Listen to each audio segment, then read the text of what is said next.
I think it was, Gary, I think it was 5 games ago when they changed. It was 5 games ago when they made an adjustment to their lineup.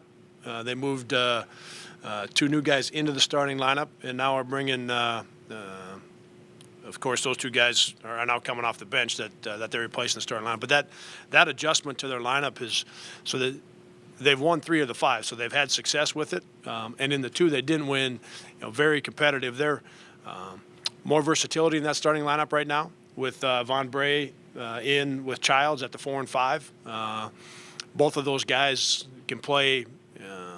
Can play on the three-point line. They can both post you a little bit. They can both put it down a little bit. So just more versatility up front. And I think it's helped Brown, and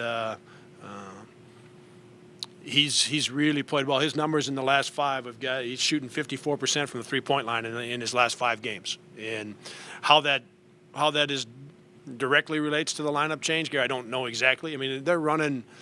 They run a lot of the same stuff. They've got some new things in there with this lineup, but they're running some of the same things as well. But that's he's shooting 54% from 3 since they made that change. So not only has it impacted the guys up front and that versatility, but Brown, Lundy, who went into the starting lineup, hadn't been playing much, and then D'Lo, he's always been a really good, really hard guy to play against. He's played better as well. So it just appears that they've got more guys that are playing at a little higher level here since they made that change. Kind of jumping back to Luke a little bit. I know he mentioned after the game the other night that working with Seth's really helped his development. What have you seen out of that relationship, and how much of an asset has that been? Yeah, I think certainly on the court, individual workouts, and in practice, Seth's knowledge, just being 3 years removed, being able to still be on the floor and move around and be in there and work with those guys. That part of it important. And then also when we're watching film, and just the communication and talking about those things, what you're looking for, what reads you should be making.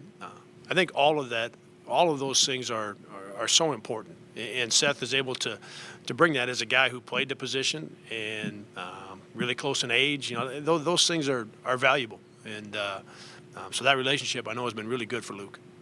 You have a player like AJ who hasn't played down the stretch in a couple of your recent wins. I know probably as much of a credit to your bench as anything, but what do you want to see out of him to be able to close out? Yeah, I think a couple things, and you hit on both of them with your question.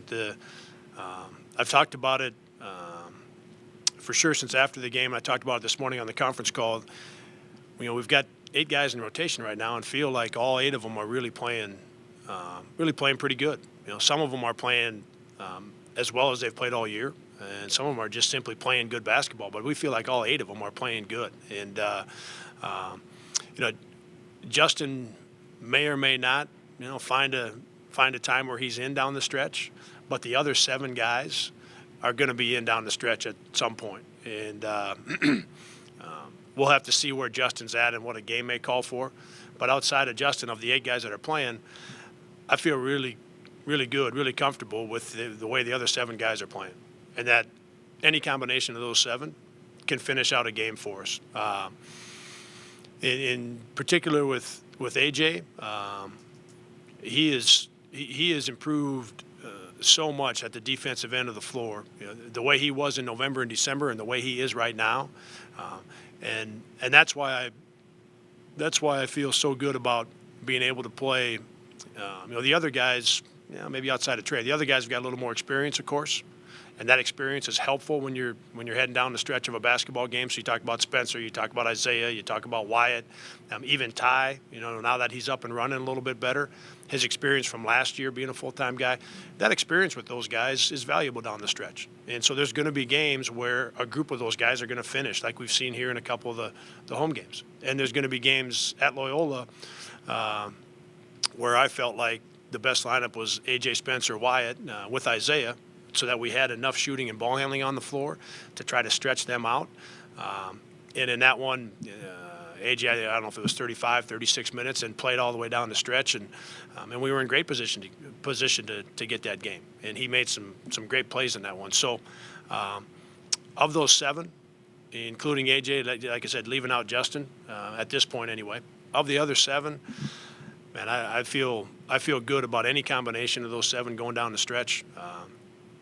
The experience is important, and that can be scouting report, defense. So many things come into play when you talk about experience. That does matter, and it is important. And so there may be some times where the combination doesn't include AJ just simply from an experience standpoint. But I love the improvements he's made, and I really like how he's playing. I thought he played great on Saturday. He just happened not to be in down the stretch.